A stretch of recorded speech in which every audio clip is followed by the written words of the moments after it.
can you introduce us to your character and tell us a little bit about who they are? So, Chuckles. To understand Chuckles, you have to know this is a superhero game. We're playing villains, and it's both Marvel and DC characters, all sort of mingled in the same world. Uh, just something the GM wanted to do because he really liked a good mix of both Marvel and DC characters. So he just wanted to use them all. One of the things I like, if you're going to be a villain in a superhero game, and I realize I'm back to backing evil characters here. I didn't intend for that. But he is a one of the things I like about a villain in a superhero game is choosing what series you're a part of. I mean, villains don't usually stand alone in comic books, etc. Like, the Joker doesn't show up in the Joker comics. He's a Batman villain. So I decided to be a Batman villain, a strange mix of the Joker Venom and actual venom that Bane uses, an experiment to see if this works on a lowly little um, mafia wise guy, a member of the Falcone family. His name was Anthony Scalleri. And I built him with a sidekick, Michael Scalleri, because I'm not gonna lie, just because of the Ghostbusters, I wanted to play the Scalleri brothers. It's a deep cut Ghostbusters 2 reference.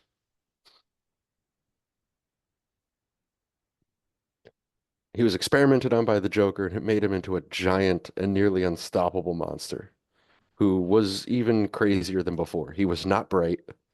I wanted to play a character who wasn't intelligent. Um,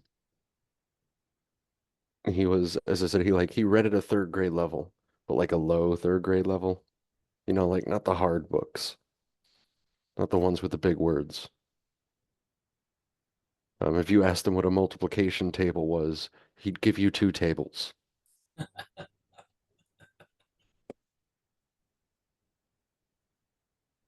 So giant. He is close to 20 feet tall. Very white skin like the Joker. Ended up turning his beard green, and the scraggly remains of his hair also green. Rolled around in a flashy suit, big cigars.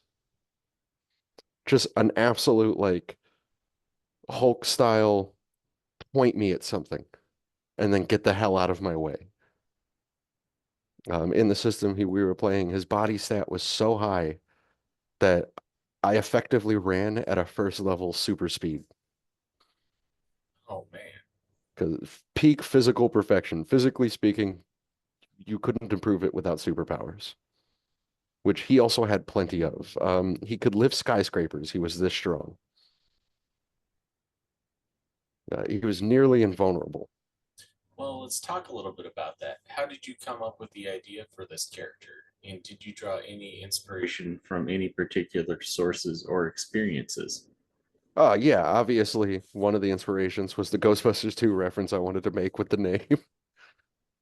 Um, the other one was just kind of like a lack of there are Batman villains tangentially related to the mafia, but outside of Black Mask, there's not really like a mafia villain. And I drew a lot of inspiration from the Joker, from Hulk. I also just drew pure inspiration out of spite. The previous character I had made for the session wasn't really a fit for the group. So I'm like, oh, if you want somebody a little bit less complex, here you go. And I just started going from there. Like I wanted to be huge. I want him to be such a problem that the way he is introduced is Batman had to freeze him in his Bat cave. The ghosts in our group took over Batman and his body. So it's like, hey, what does Batman have frozen here? And that was a wonderful introduction. And then saw my face and was like, I'm gonna turn into the Joker. That'll calm him down. It didn't. It did not. I was very mad at him.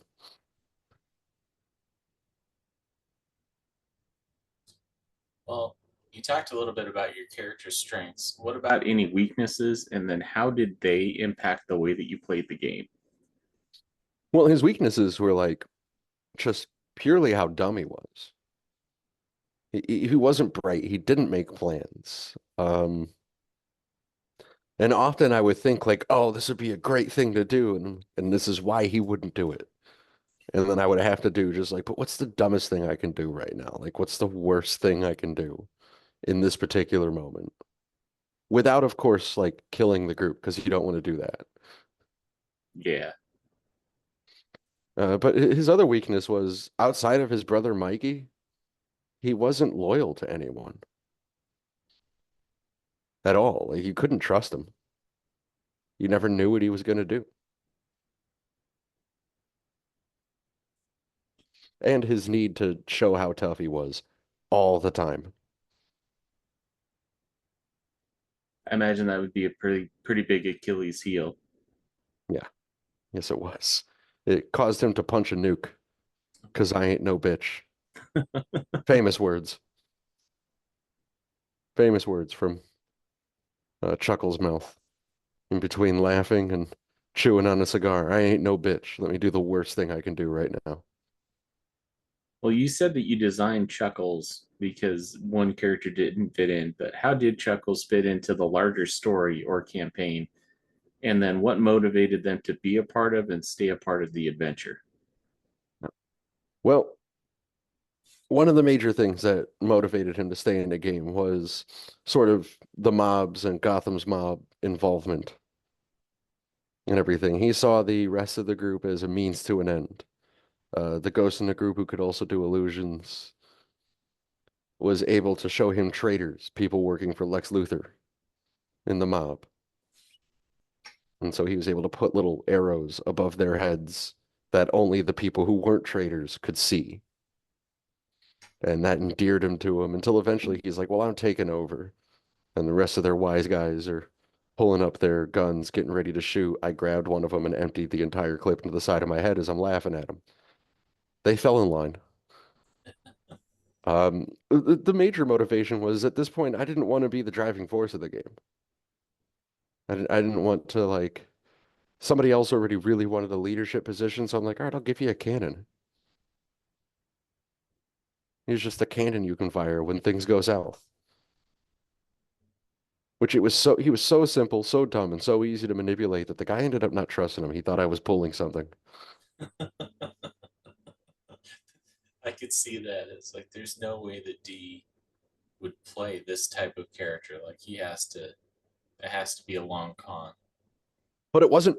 Yeah, He it's was just just in the it simple joy of being able to just play. as Chuckles was in it for the chuckles. He was in it for the lulls. It was purely. And not everyone can say that they woke up in the Batcave and decided, I'm going to put my foot on the Batmobile and ride it like a skateboard through Gotham. Well, you talked about the bat skates. You talked about punching a nuke. Have there been any other particularly memorable moments or challenges that your character faced during gameplay? Definitely memorable moments. The radiation from the bomb infected Chuckles and actually slowed down his regeneration to the point it was non-existent. They didn't like that, so to cure it, we needed a heavy gravitational body. They already had a space station orbiting Jupiter, so they thought if we just expose him to the open vacuum of space and the gravity of Jupiter, that should fix it. What's the most memorable to me about that was, once again, I ain't no bitch. So I wasn't immune to pain, so I had to roll a check to see if I could shout at Jupiter, is that all you've got? As it's pulling portions of my body out of me. Um, One of my favorite moments with this character is when that same leader of the group, as the Justice League headquarters are getting ready to crash down to Earth because that's what the Joker was trying to do. I thought that was hilarious, so I helped him. Because once again, worst decision you can make at that time. I'm gonna make that one. And the leader of the group thought it's like, oh well, he's just gonna try, the Joker was just trying to kill us. He's just gonna try to kill us too. So he read my mind and he asked me, and I had to be truthful in my answer. Are you gonna turn on us? And my exact answer was, how much? How much do you got? What's the price? Because yeah, if it's high enough, I will. Yeah. Riding the Batmobile, obviously, as a skateboard was a highlight. Um, punching Thor. 'Cause like I said, Marvel and DC characters. Punching Thor and having him slide back and hit the wall and be like, oh, wait, what the hell is that? And he slid back and he got hit so hard he dropped his hammer. And I picked it up and gave it to him. Because, I want a fair fight. It's no fun if he doesn't have his toys. And then Yeah, being strong enough to pick it up. yeah, Yeah. just pure strength. Because Chuckles was not worthy. He was not worthy. And just picked it up, gave him back to him. And the look on every other player's face when I gave it back to him. They got all excited when I picked it up. And they're like, wait, you're doing what? And I'm like, told you, worst decision. Here you go.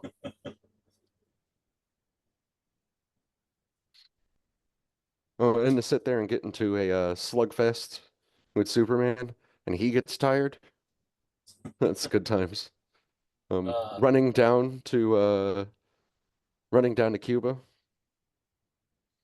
to get some authentic Cuban cigars, finding some people who roll some really nice ones and putting them under my employ.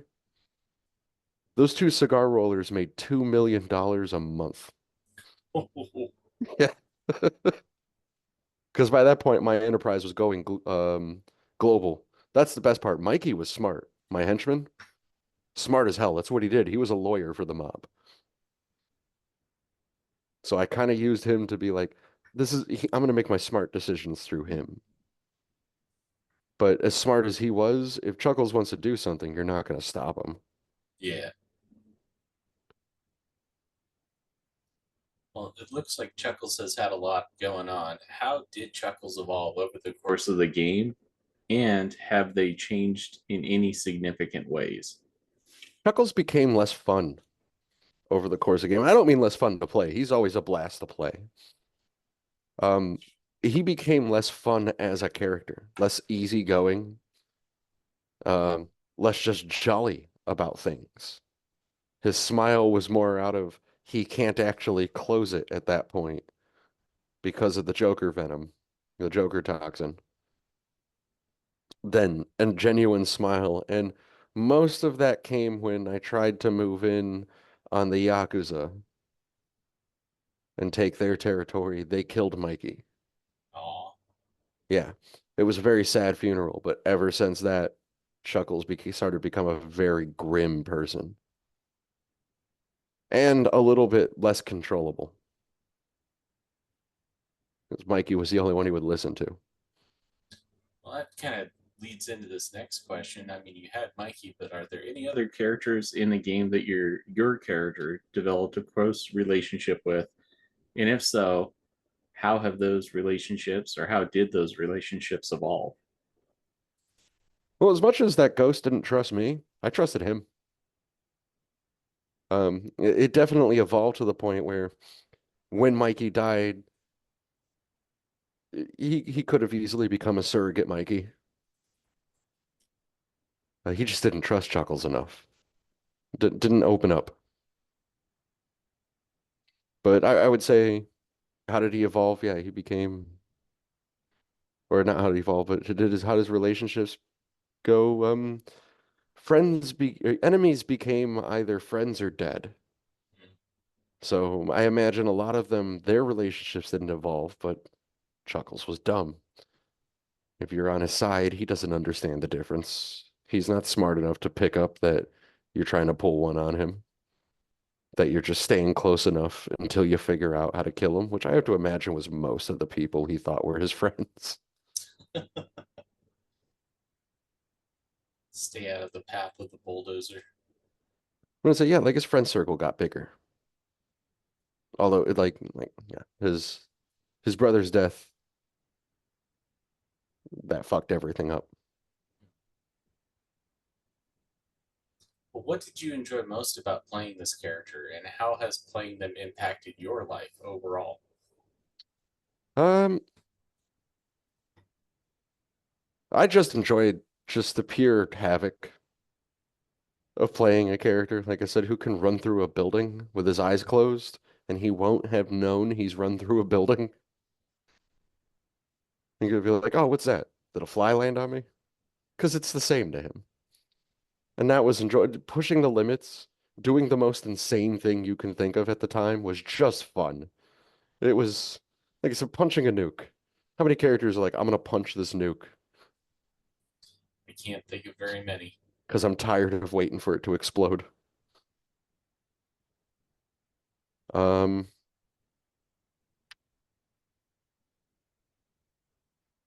as far as in real life stuff, that was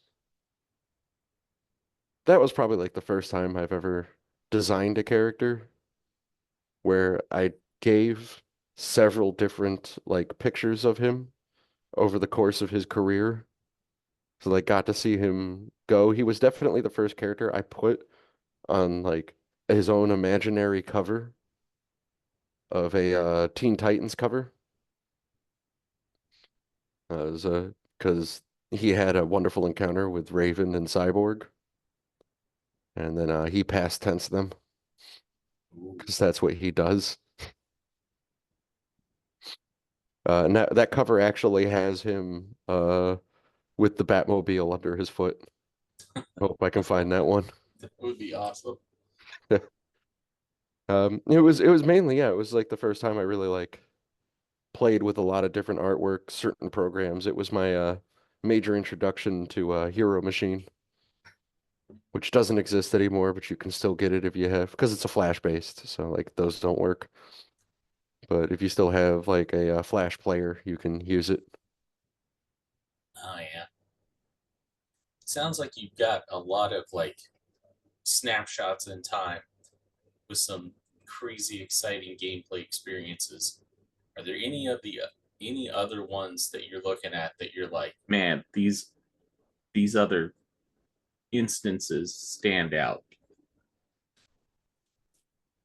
I thought the crash, I thought the Justice League tower, like the thing, if it would have crashed with me in it, that might actually be enough damage to kill me. So I jumped out from orbit to land on Earth because I knew that wasn't. And that was pretty that was a pretty interesting sort of conundrum to solve. Like, how do I not die? I know, jump into space and then fall to Earth. Going That through I can survive. reentry. Yeah. But if like the station lands on me at the end of this, I don't think I'll be good. Um, Absolutely just running at like above highway speeds everywhere I wanted to go was great. Not having a car because I can't fit in them. One of my favorite, like just not so much a snapshot, but just the moments, like the real difficulty of playing him is this is a 20-foot tall dude, super muscular, retired boxer, like noticeable guy, big ass stogie that's as big as most of the people that I hang out with. So you can't hide with this character ever. When I show up, it's noticeable. Oh, turning myself in. That was fun because they were confused, and that was enjoyable. But yeah, with the Teen Titans and the Justice League, just putting my hands up and being like, "All right, you got me. You caught the Chuckles." And they're not dumb. They knew they didn't. They didn't catch me. How the hell are you supposed to catch me? But yeah, they took me to the station, so they're dumber than I was, because that was the plan. Uh, I mean, you can imagine a guy like that turning himself in. It's yeah, it's like, wait, what? Like Hulk mid-rage, and he's like, I'm done, you win. What? No? yeah. This wasn't supposed to be so easy.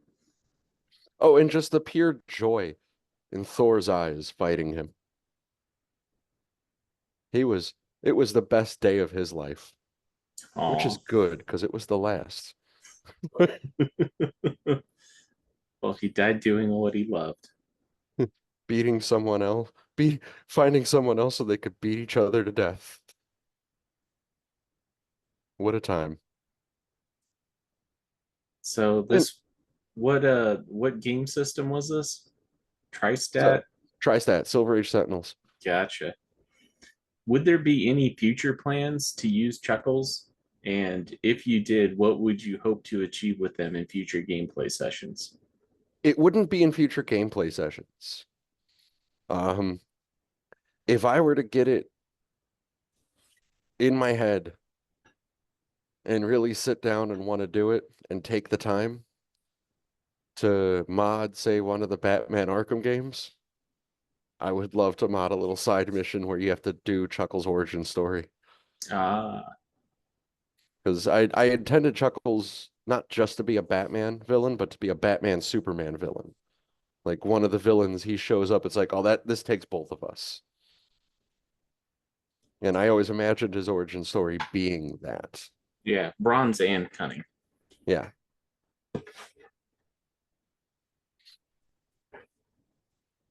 As far as like an actual future tabletop, no. No, that's way too much chaos. That's no thank you. I would never use him. It was just pure built like how do I build the strongest and most unkillable guy I can think of. No thank you. Yeah. Well, that's all that I have. Is there anything else that you wanted to add? No, I guess this is a pretty short one, but he's a he's a pretty brief and obvious character. Like I do I will leave it with a story about when he got released and they get a hold of his brother. And his brother doesn't know he's been transformed. He thinks he's just disappeared. He's dead. And his his brother, so he doesn't believe that this is in fact Anthony, that this is Tony. And finally, he's just like, "Well, if you're Tony, prove it."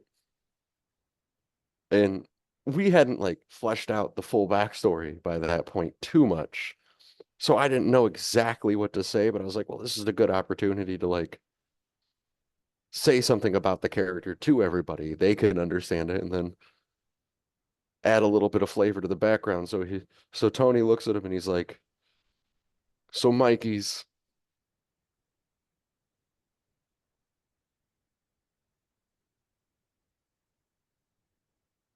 I passed the eighth grade, and it only took 3 times." And immediately, the GM was great at this. It was immediately he was like, "Oh my God, Tony, it is you." I thought that was nice because all the players there, it was their first time meeting him too. So it like immediately established like, oh, he's an imbecile. Yeah.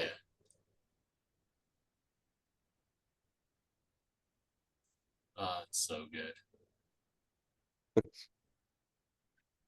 Uh, yeah, fun times. Way to play it. I had a much deeper, more complex arc planned for the villain beforehand, but like I said, just the wrong group to play it with. So I was like, all right, you want a wrecking ball? Here we go. I'm gonna make the most fun wrecking ball to be very far from, not to be around. Plus, I called Jupiter a bitch. I mean, when you look at it, it's only a matter of time. Jupiter sitting on its high horse.